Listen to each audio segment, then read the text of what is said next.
Well, here we go again. Here I go again on my own. Sorry. Okay, now letter T, baby. We're doing letter T. Big T. P for tennis. T for the Jets win. They beat the Eagles this weekend, which is awesome. Okay, or T for Travis Kelce, whatever. T for Taylor Swift, whatever you want to say. We're doing the letter T's today. We've gone through A through S. We're on to the T's. How many left? Who knows? Well, I guess we do know because there's a limited alphabet. Okay, so we probably have a few left. I can't do the math, but let's get into it. Letter T, baby. If you want to pass the Series 7 or the 65 or the 66, this is the channel to stay on, okay? This, my podcast, my Blue Collar Finance podcast. My voice is gone from the game, so I don't know why I'm doing a video like this. But I have a live every Tuesday and Thursday night, a live Q&A answering all your questions. I've been doing it since for the COVID. I'm the original. I've been doing it forever, okay? I'm Crazy Eddie, okay? So actually, we're going to get into the T's before I go nuts, okay? Before you guys call the cops on me and go, this guy has to go away in a rubber room in a what do you call it? Straight jacket. Let's get into it. Letter T. Okay, so let's talk about tax deduction versus tax credit. So a tax deduction is it reduces the income that's being taxed. A tax credit is a direct reduction of your taxes. So let's look on the left side. You make $100,000 a year, you take a $5,000 deduction, maybe from donating for your IRA or for charity or something like that, a deduction. Then it reduces your income to $95,000. You pay 10% on that, and then you pay $9,500 in taxes. If you didn't take the deduction, you pay 10 grand on the 10% of 100 grand, but you reduce it by $500 because you took a $5,000 deduction. Let's jump over to the credit, the manna, right? So make 100 grand, you pay 10% taxes. That's going to be 10 grand. The credit goes directly against the taxes you owe. So that's 10,000 minus a $5,000 credit. You only owe 5 grand in taxes. That's the magic of this, is that if you do a tax credit, it reduces exactly what you pay in taxes, where tax deduction reduces the income that's going to be taxed. They're both great, but you always want a tax credit. And try my voice, it's going to be bad all week. Okay, how about a targeted amortization class as opposed to a planned amortization class? A targeted amortization class is what they added onto a CMO to protect against prepayment risk only, not prepay and extension. A planned amortization class, a PAC, protects against both prepayment risk and extension risk. A targeted only protects against prepayment risk, not extension risk. So the return is going to be a little bit higher, a little more risky. Tax equivalent yield is when you take a tax-free bond and you divide it by 100 minus the tax bracket to find out what corporate bond would be equal in pay after taxes as the muni, tax exempt or muni. So again, you take the tax-free bond, then tax-exempt bond, divide it by 100 minus the tax bracket. I have a brand new video. My math video is like almost an hour and a half long. Crazy. And you divide that by the yield, and that gives you the corporate yield that you need to equal the same as like a muni. So if like you had I'm not going to do the math right, but say you had a 4% muni, and you go, okay, what's a tax equivalent yield? And you say you're in the 80% bracket. You do 4 divided by 80%. And whatever number that is, that's how high a corporate bond you need to get the same return as your muni. That's it. The tax-exempt bond fund is a mutual fund that pretty much invests in only munis and short-term debt to maximize your tax-free return. That's what they're there for. What's a TAN? A TAN, or a tax anticipation note, is a short-term debt. Okay, short-term debt issued by cities and states and stuff like that, along with RANs, to meet budget shortflows. So what they do is they issue it now, and then they know, oh, people are paying their taxes in April or June or quarterly, and they can issue it now. And when people pay their taxes, it pays it off. It's very short term, and it's usually to fix your budget, a budget outflow. That's it. I have a feeling a lot of the T's are going to be taxes. Okay. So what's tax liability. That's literally what you owe in taxes. If you make 10 grand and you're in the marginal tax bracket of 15%, your tax liabilities, you make 10 grand, you pay 15%, you owe 1,500. That's basically what it is. Your tax liability is what you owe in taxes. Yes, in real world, you take deductions and stuff like that. But let's just say if you make 10 grand and you're in the 15% marginal tax bracket, you will owe $1,500. That's your tax liability. A tax preference item is basically something that, like an excessive deduction or something on a private activity bond, where the deduction is probably going to be subject to AMT. So these deductions, whenever you take them, and then if you're subject to AMT, you have to add them back, and it's taxable. So if you're a normal person, like us poor people, then what happens is maybe that doesn't matter. But if certain tax preference items, if you see excessive deductions or accelerated, usually those might be tax preference items. And then if they're calculating MT, which we don't have to do in the test, just understand that those would be added back into your income to be taxed because the IRS doesn't miss a penny. So what's a tax shelter? A tax shelter is some sort of product or process that avoids or lowers your taxes. Think of like muni bonds or DPPs, limited partnerships. That's where they put like real estate limited partnership, cattle, stuff like that, equipment leasing, all these things that are tax sheltered is like a DPP, a limited partnership. They're created to lower your tax burden. Again, taxes, a tax sheltered annuity or a tax deferred annuity is an annuity that grows tax deferred. So all that income is not taxed while you're doing it, right? So you put in the annuity, like think of a 403B or something like that. The teacher puts the money in, it's pre-tax, it grows tax deferred. They owe zero taxes until it's withdrawn. That's really what a tax sheltered annuity is, a TSA. Technical analysis. Technical analysis is just when a person is looking at person or male, female, whatever the hell it is a trader. Should have said that instead of causing trouble, right? It's a person that trades based on charts, trends, patterns, support, resistance, moving averages. They don't actually look at the stock. They don't look at the actual makings of the stock. They look at how it trades and the trading momentum and the patterns, and they look for patterns that they can replicate. Head and shoulders, saucer, double top, double bottom, shit like that. All has nothing to do with earnings per share, PE ratio. They do not look at the inner workings of the company, the competitors, or anything. They literally look at where it's trading. A lot of times a fundamental analysis, if you hear the dogs, a fundamental analyst will use the technical trading information to find out when to go enter and exit. So fundamental looks at the whole company. So they may not know pricing, but a technical does. So kind of pairing that up together is like a good match. The Telephone Consumer Protection Act. Every time I think of that, I think of AT&T, but I don't know why. But the point is, it's limiting who you can call. Like if you call someone soliciting, you have to give your name and the firm and all that stuff.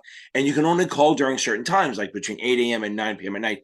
And if they get asked to be put on a do not call list, guess what? You can't call them anymore. Tenants in common. It's really joint tenants in common. But tenants in common is a joint ownership where each person has a specific percentage. Here's the big thing. If one of the account holder dies, their money goes to their estate, their will, their beneficiaries, their heirs, as opposed to joint rights or survivorship, it goes across. Probably used to be in the J's, but whatever. Tenants in common is an account where we both have kind of specific percentages. We can both place trades, but when I kick it, my money goes down to my estate, my heirs, my beneficiaries, and my will.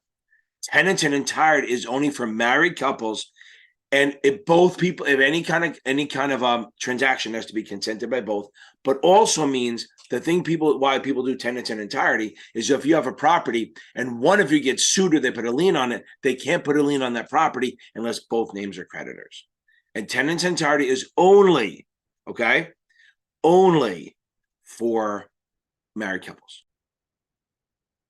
Tender offer is when an entity, whether it's Elon Musk, he didn't do this, but Elon Musk or somewhere management or somebody, or Boski, all these people would offer to buy a company. I guess the best one is Eisner, Carl Icahn. Think of the word. Carl Icahn. See, I'm getting old. Carl Icahn would make tender offers for the company. Here's what happens. Say a stock's trading at $40. You make a tender offer to buy it at 45, and now you make the tender offer. It has to be open for at least 20 days, okay? And then after that, you can cancel it. But you can have rules on it, like I want to buy 1 million shares, but I don't want to buy less than 900 grand, stuff like that. Or here's a price, and there's a lot of different ways to structure it. But it has to be open for at least 20 days. And anyone who wants to tender their shares, so tender offer is the offer to buy. Tendering your shares means you're giving your shares to the company to have them buy them from you, okay? So you can only tender what you're long. So if you're a long stock and short calls against it, you can't tender it unless you own more shares than you own short stock. So if you own 1,000 shares and you sold 5 calls against it, you can only tender the 5 shares until you get rid of the calls, 500 shares until you get rid of the calls. 1035 exchange, that's how you can move. It's an IRS thing that allows you to move from insurance to insurance, insurance to annuity, or annuity to annuity without causing a tax event. But remember, you're not supposed to do it on a period, anything less than 36 months, because the cost of doing it would outweigh the tax benefits. Term bond, that's a bond that has a specific issue date and a specific maturity date. It's like a normal one. That's the one where you see where it's quoted like 98, 99, 101, something like that. They won't usually quote it by the yield. Testamentary trust is a trust that said after someone dies, the will says, hey, put the money in a trust for whatever. That's a testamentary trust. Now, let's move over to the Totten Trust, which a Totten Trust is a bank account that is literally named to go to a certain person on death. That's all it is. So a Totten Trust is I set it up, and if I die, the money goes to this person. That's what a Totten Trust is. So testamentary is a trust set up after somebody dies, last will and testament, right? And then a Totten Trust is set up, same thing, but it's like a bank account that would turn into a person's, it goes to a person right away once a person dies. Clarify, the person who died doesn't get the money, the beneficiary does. Just making sure. Here's one that always shows up in Kaplan, but they'll never fucking use it. I swear to God, this word they put in there, literally just because the person writing the questions must have been pissed at his wife, okay? Progressiveration. It is literally that you're going to change your mind a million times. Betrayal, saying two, like a politician would say one word to one person and another to another, deliberately hiding the truth. Why the hell would that be on the exam? Testimonial. I'm giving a testimonial. A testimonial is when a third party endorses an investment advisor or some other party, but it's really for investment advisors that it matters that you cannot do them. If you're a state level advisor, that's not okay. The SEC now allows testimonials with certain disclosures, and I have videos for that, but on the state level, testimonials are strictly verboten. Third market. The third market is where listed securities trade over the counter, right? So we have the first market, the exchanges, New York Stock Exchange, NASDAQ. Second market is over the counter, unlisted. These are securities that can't trade on the exchanges. Third market is where stocks that do trade on the exchange also trade over the counter as an alternative. And the fourth market is institution to institution, dark pools, ECNs. It allows for non-member firms to trade with each other. They're really doing it through broker deals and exchanges, but as a way. That's the fourth market. So again, the third market allows listed securities that trade on stock exchange to trade over the counter in an alternative manner. Tight money is what the Fed has been trying to do now. When the tight raise it, they're tightening. During expansion, they try to tighten the screws to stop the businesses from doing as much, the lending as much, borrowing as much, and slowing everything down. It's not fucking working, but whatever. A time deposit is when somebody puts money in there for a specific amount of time, I guess like a CD or banker's acceptance. It's promised to be in there for a specific amount of time and not be withdrawn, as opposed to demand deposit, which is more like savings or checking account, where you put it in and you can take it out anytime you demand. What's a time horizon? How long we want to invest for? It's basically the amount of time that we're giving you to that we need the money for, or some version of time horizon is when we need the money back, or what our goal is, or what our target is.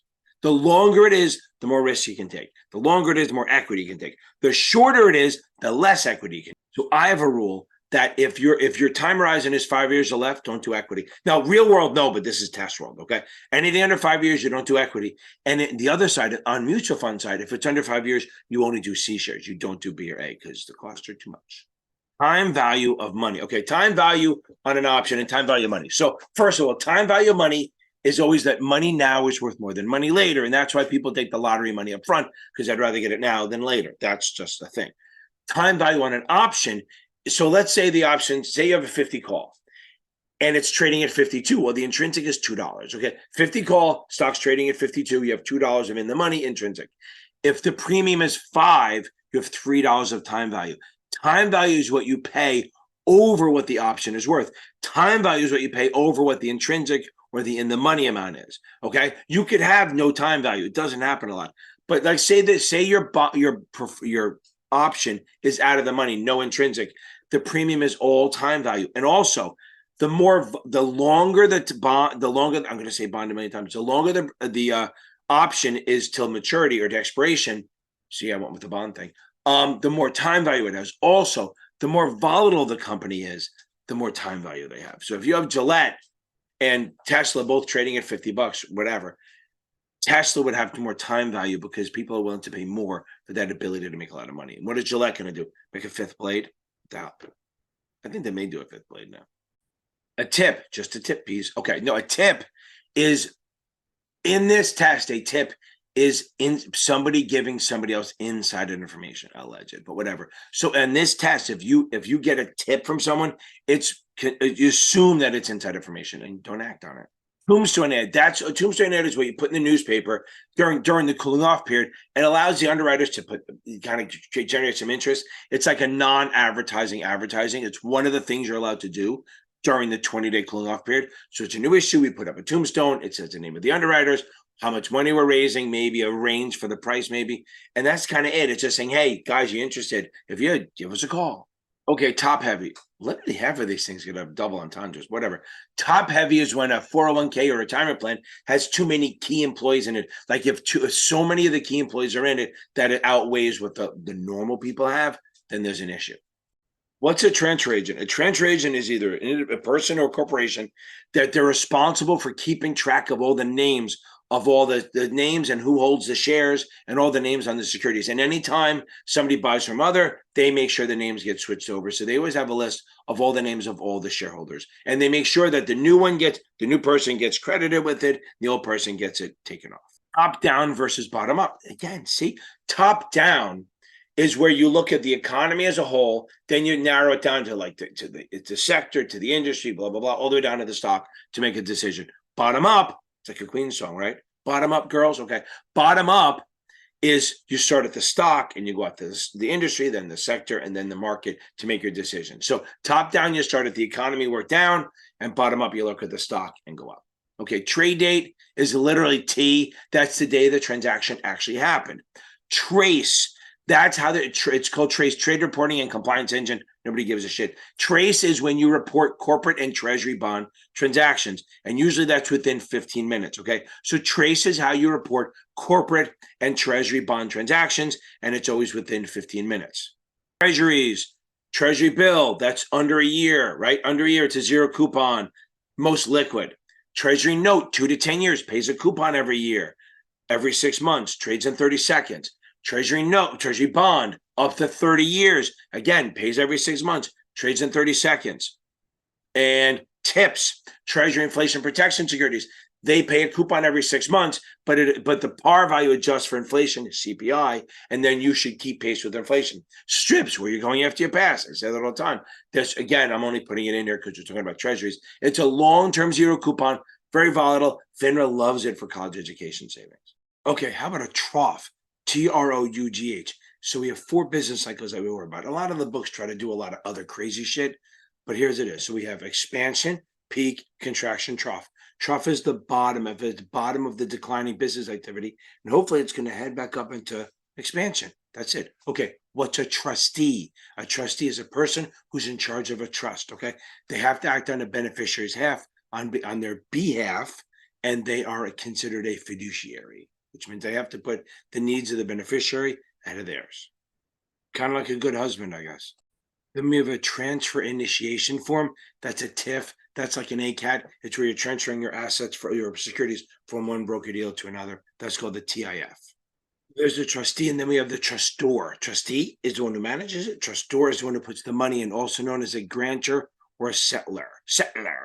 How about a trusted contact person? This is the person for specialized adults. So anyone over the age 18 who's mentally challenged or whatever, and then anyone over 65, you're invited to bring in a trusted contact person who then you can speak to them when there's something going on. They have no discretionary power unless it's set up that way. They're not actually able to make trades and stuff. They're just like a third party who can talk to you and talk to the client when there's an issue. The whole point of that trusted contact person is to prevent exploitation of people who are vulnerable.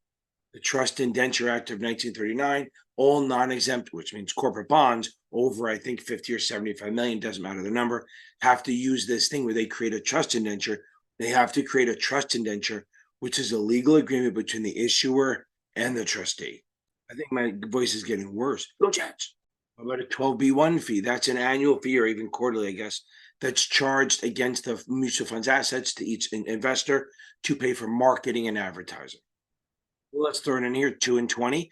2 and 20, if you hear that, that's the way a lot of hedge funds are set up. They take 2% of the assets and 20% of the gains. While we're here, well, let's head into the U's. You and me and you and me. Okay.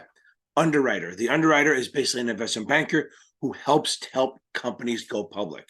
Underwriting is the actual process of bringing a security to the public, selling the shares. Uncovered or naked option is if you sell a call by itself with no stock covering it, or you sell a put with no short position covering it. That's an uncovered or naked option. Underwriting spread, that's the difference between what the issuer gets and what they sell to the public. That's the spread. The spread is the difference between the issuer, when they issue a bond, what they get, and what it's offered to the public, which is usually par. Uniform gift to minors, UGMA. Remember, this is an act. It's UTMA and UGMA. So some states have UGMA, most states are switching to UTMA. UGMA is if you want to set up an account for a child, under 18, you have to have one custodian, one child, and when the kid becomes 18, the kid gets the money. Now remember, as it earns money, the kid pays the taxes. They don't write the check. The custodian does, and they're both the same on that as far as that goes. One custodian, one child. The child pays the taxes and any earned income that they get. And remember, it's a custodial account, which means they have certain rules they have to follow to make sure they don't rip them off. No shorting, no margin, stuff like that. And UGMA at 18, it becomes the kids, and UTMA at 21 to 25, depending on the state, age of majority, it becomes the persons, the beneficiaries. Uniform Securities Act is literally just the model law for all the states to follow. Nasaa created it. And the state, it's not like every state follows all the laws. They just pick and choose which ones they want, and they can make up their own, but it's like a template so they can follow it. Unfunded pension liabilities is the opposite of overfunded. Overfunded means you're putting money in quicker than they need and they have more than they need. Unfunded means they don't have enough and the company has to make up the difference, unfunded or underfunded. It's usually with a defined benefit because they know what they need at the end, but they're putting money in, and then maybe the actuary comes in and says, listen, you don't have enough in here to get to the number you wanted. That's underfunded. And if the actuary comes in and said, wow, you're ahead of the game, that's overfunded. It's an overfunded pension. And actually that could be, that's considered cash. The company can take that money out. UPC, Uniform Practice Code, that's literally the code that dictates how, that's like settlement code delivery, how member firms, FINRA firms deal with each other with transactions. UPC, Uniform Practice Code. UIT, Unit Investment Trust, that is a type of investment company. That's the U of the FUM, but it has a fixed portfolio, very low fees, because it's not really managed. It's like supervised. They never change the portfolio. I mean, I guess they could, but they don't change the portfolio. So if you have a bunch of bonds and they mature or stock and they get called, the fund actually self-liquidates over time. Unlisted stock, that security that's not eligible to be listed on an exchange, is considered over the counter. And if it's under $5 and not on an exchange, it's a penny stock, which has other rules. An unrealized gain is when the stock rises, but you didn't realize it by selling it. You buy stock at 50, it goes to 60. You didn't sell it, so it's an unrealized gain, and you cannot be taxed on it. Pay attention to that. They will probably have to say you sell it and you have proceeds for you to have a taxable event. Unsystematic or non-systematic risk is like business risk is on one either tiny sector or one company, and you can get rid of that by diversifying it away. That's like business risk. Basically, if it's like one company and they do something bad, like I like Elon Musk, but when he went to buy X or Twitter, that put pressure on Tesla. That's business risk. And you would diversify that away by buying multiple securities, by mutual funds, ETFs, stuff like that. So non-systematic risk is diversifiable risk. This one may not show up a lot, but it's good to know. An uptick is when the stock is traded higher than the previous trade. So there are certain things like corporate buybacks and syndicates where they can't buy on a straight plus tick, which means stocks at 21, you can't buy it at 2101. I can't stutter because it's 2:30 in the morning, 2:45 really. It's straight up like it's higher than the last sell. That's a plus tick or an uptick. Well, we're on a roll. We might as well roll into V. V for volatility. It's how much the stock moves. Volatility or vol is how much the stock moves. That's like interest rate risk on bonds or stocks. The more, I guess, the more volatile it is, it has a higher beta, stuff like that. Riskier. Vesting schedule. That's a risk. If any ERISA plan has to have a vesting schedule, because look, if you put money in, that's always yours. That's 100% vested. But if a company puts money in for you, then you might not be able to walk away with it right away. So they say, like maybe they make a 20% of it after the first year, 20% the second year, 20% the third year, all the way out until after 5 years you get it. Or they could say, listen, you get none of it until the third year and then you get all of it. It's called cliff vesting. So vesting is the time period where the money that the company put in slowly becomes yours and you can do what you want with it. Now, remember, you can't withdraw it under 59.5 without a penalty, but if you leave, you can roll it out with you. Like, for example, I worked at Westpac for like 9 months. It was just not a fit. I was there. They had about 10 grand in the account for me that they put in for me. I left after 9 months. I got to walk away with 1,200. That was it. Value stock or value style investing. Value stock is a stock that's like under pressure, maybe a little distressed, but it's solidly fundamental, most likely has a low beta, a low PE ratio, and it pays dividends. But that's a value stock. It's kind of undervalued, maybe out of favor right now, but it is a solid company. A variable annuity is an annuity, right? You put money, it's a non-qualified plan most of the time, unless they say qualified. Okay. You put money in after tax, normally it grows tax deferred, but it's invested in a separate account or a sub account, and the growth varies, right? As opposed to a fixed annuity where it's set rate. Then when you get paid out, when you do the payout, the annuity phase, you choose your method, and then it's also invested in a separate or sub account, and the value goes up or down, and that affects your payment. And there's air. So if your return in your sub account does better than air, your payment goes up the next month. If it does worse, it goes down. That's a variable annuity, very high level. I have a bunch of videos on that. Variable life insurance is like normal life insurance. You put money in, it grows at a set rate, fine. But a variable life insurance, you put the money in. Remember, it's not term, it's whole. Where you put the money in, it's in a separate account or sub account. And based on the investments, it goes up and down. Your cash value can rise faster or slower than you expected. Now, you have a guaranteed death benefit. So if you buy $1 million policy, if you die, your family's getting $1 million. But your cash value may grow up and down. It could actually be zero. Okay, or not negative, but could be zero, but you still have the death benefit. But it can grow faster. It avoids inflation risk because it's invested in the market. And over time, it should likely outpace the fixed or the universal. But you are taking more risk. So again, variable life insurance has a growth rate that's variable based on the investments, and it is considered a security. VRDO, or variable rate demand obligation, that is a bond that has a fixed rate, okay? But and at every certain period, if the rates go up, it goes up. So the coupon moves with it. It starts out fixed, and then every period when the interest rates move, it'll move with it. So it really doesn't have interest rate risk. And the second part of it, the demand part, means you can demand the company pay you par, which is called an embedded put option. So at any time in a VRDO, you can sell it back to the issuer for par. So you have no interest rate risk. Pretty cool, but it's a low coupon. You would not want to buy that when rates are high because they're probably going to drop and you're going to make less. I mean, we're really so close. You might have just finished out the fucking alphabet. The W, baby. Okay. A warrant. Let's start with that. A warrant. Okay. A warrant is a security that you usually get attached to a bond or preferred to make it more attractive. This warrant gives you the right to buy stock at a set price, usually pretty far out. Okay. Usually 5-10 years out. So say the stock's trading at 30, it'll say you can buy it at 45 or high, 45 or so. Maybe it'll be set high or whatever it is. So it's no good now. But over the long haul, eventually, hopefully over 5 or 10 years, the price will go above that, and now you have a valuable thing. It is a sweetener on a deal because if I attach a warrant to my preferred or common, it makes it more attractive. So my initial coupon can be lower because remember, it's always trade-off. Anything I add for the customer or the investor is going to lower what I have to pay them. Okay, a wash sale. A wash sale is when you sell a security for a loss, which you usually get to write off your taxes, right? Up to, whatever. But if you buy the stock back or anything like the stock, so if you sell a stock for a loss and then you buy back the stock, a right, a warrant, a call, or a convertible security, that would violate it. And all they say is you're disallowed the loss. It's not like you get punished. You just can't take the loss and deduct it against your taxes or against your income until you actually sell the security for full and stay out of it for 31 days. That can't be confused with a wash trade, which is a violation. That's when you actually move trade shares without any beneficial ownership. Say you have an account at JP Morgan and at Goldman, and you place an order to buy and to sell at the same time. So you're trading it to create a volume to make it look better without actually changing ownership. That's fraud. That's manipulation. When issued, which is really when and as if issued. So this is when trading happens, when a security has been basically not approved, but effective, but they haven't issued the shares yet. It's been authorized, but not issued. Wildcatting.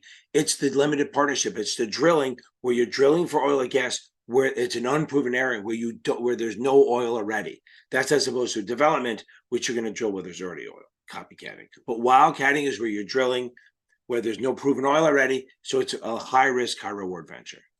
Wells notice. You're not well when you get one. It's when a regulator, usually the SEC, sends you a letter stating all the charges they're going to charge you, that they're referring you to enforcement and they're going to charge your ass. Not a good thing to get. You're not well when you get a Wells notice. Wilshire 5000, it's called the total market. So if you ever see referring to the widest or the most diverse or whatever it is, the broadest market is also the Wilshire 5000, even though it has like 3,700 stocks in it. Withholding, like withholding affection, no. Withholding is when a company get paid, the company holds back some money to pay taxes. So like if you invest in a foreign company, a lot of times they'll withhold their portion of the taxes to hold it to pay the foreign taxes. That's one way of withholding. And then you'll get a credit or a deduction on our end, but they're still withholding the taxes. Or like your paycheck, you say you're making $5,000 a month. You say, wait, why I'm only bringing $3,000 home? Because there's some of it's withholding taxes that they're going to use to send to the IRS. And if you overpaid, you get it back, but they're withholding it so that there's some taxes paid. Working capital is sort of a liquidity thing. It's literally just kind of how much kind of capital we have. So it's current assets, which are within a year, minus current liabilities, which are within a year. So that current assets minus current liabilities is working capital. A workout, okay, a workout is like a nominal or a subject quote where it's like, oh, I'm going to make a bidder offer to you, but it's subject to conditions. But we'll work it out. We'll work the deal out. I'll pay you, 80 for bonds workout, which means it'll be somewhere around 80. We'll figure it out. Don't worry. Wrap fee program is done by investment advisors, only investment advisors, where all of your charges, your commissions and everything are under one set fee. Now, remember, you need a disclosure doc, and it's not supposed to be for someone who doesn't trade a lot. It's much more for someone who either wants you doing everything and knowing what the costs are, or someone who trades a lot and it works. And if a broker dealer starts offering a wrap fee, they're an investment advisor. A writer, WRITER, writer of an option is someone who's shorted an option. You sell a call, you take an obligation. You sell a put, you take on an obligation. Okay, now why? Why? Because we love you. If you're old, you would get that connection.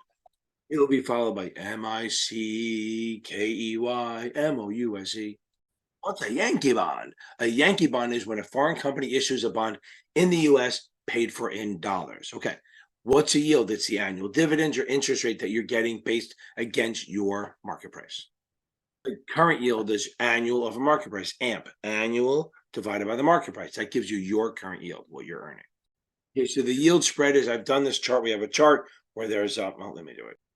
Okay, so I'm going to do yield spread, yield curve first. So the yield curve is, let me just find this thing here. Oh, there we go. Is like the shorter return, like down here's the years, this is the rate. So the shorter yield, the years, we're gonna have a lower rate. But as we go up farther and farther, we're gonna have a higher rate, higher and higher. That is just horrible, but that's what it is. So that's the yield curve. That it's like that's a normal curve. Okay, so it's fucking horrible, but it's normal. Let me try. Let me see if I can do better than this. Oh yeah, that still sucks. But so the farther you out, the more you have to pay. So what happens sometimes is that this is a normal yield curve, but when the Fed starts tightening, the lower rates, we have a flat curve, and then we have an inverted where the shorter yields are higher than the longer ones, which is going on right now in middle of 2023 since about January or so, because it's a sign of a recession, but it's not happening, right? So this is a normal yield curve. This is an inverted. That means the Fed has been raising rates. This usually means the Fed has been lowering rates.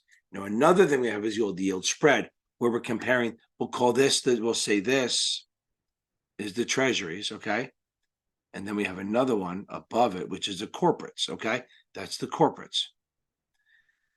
The yield spread analysis is defining the difference between the two. Again, double entendres all over the place. So now, they're between the two. If it's narrowing, that means the economy is getting stronger because you're buying the corporates and selling the treasuries. If it's getting wider, I could get in trouble with this. If it's getting wider, that means people are buying the treasuries and selling the corporates. So that means the economy is not doing as strong.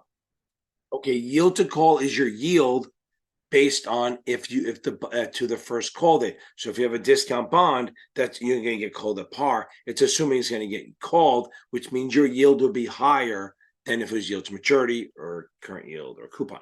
So yield to call is the yield, assuming that to the first call date. I'll put it that way. So yield to call is the yield calculated to the first call date, as opposed to yield to maturity, which is the yield calculated to maturity date. Again, there's math on it. I have tons of videos on that. Yield-based or interest rate options are actually options on the interest rate. They're not on the bonds. They're on the interest rate. So if you own a bond, let me do it this way. If you think calls are rising, you buy yield-based calls. If you think yields are going down, you buy yield-based puts. I can't speak because it's 3 a.m. Now, it took me 18 minutes since my last mention. So now, if you have a bond portfolio, your word rates will go up. So you'd buy yield-based calls to hedge. Sometimes when you hear about, this is back to the yield to maturity stuff. Sometimes when it's quoted, you'll see the word yield to worst. That just means if it's a discount bond, you quote yield to maturity or basis. And if it's a premium bond, you quote yield to call, because that's the worst of the two. Z for Zippo, zero coupon bonds are bonds sold at a discount, and they don't pay during the life of it. They're also called OIDs, original issue discounts. And you remember my thing? OID, you must accrete. Okay, OID, you must accrete. So a bond sold at a discount, and you get and when it matures, you get this at interest. Okay, this discount amount. So if you buy a bond at 800 and it matures at 1,000, that 200 you get is considered interest income. And if it's a muni, it's not taxable. If it's a corporate or treasury, it is. So a zero coupon bond is a long-term bond that, or it could be short-term. So I don't know what I'm talking about.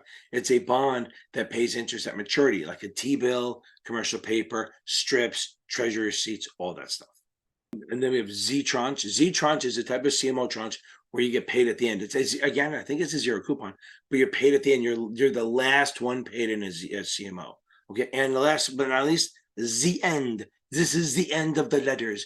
I am so glad we made it through this. I can't believe how many hours I spent doing this, but I'm so happy. I love the feedback I get from people thinking this helps, going through the glossary and hearing some idiot explain it in a different way. I thank you guys so much for lasting through this whole thing. Don't forget to check me out on Tuesdays and Thursdays. Every Tuesday and Thursday, I do a live free Q&A that some people don't know about. And ask any question on there. Tuesday, Thursdays, 8:30 p.m.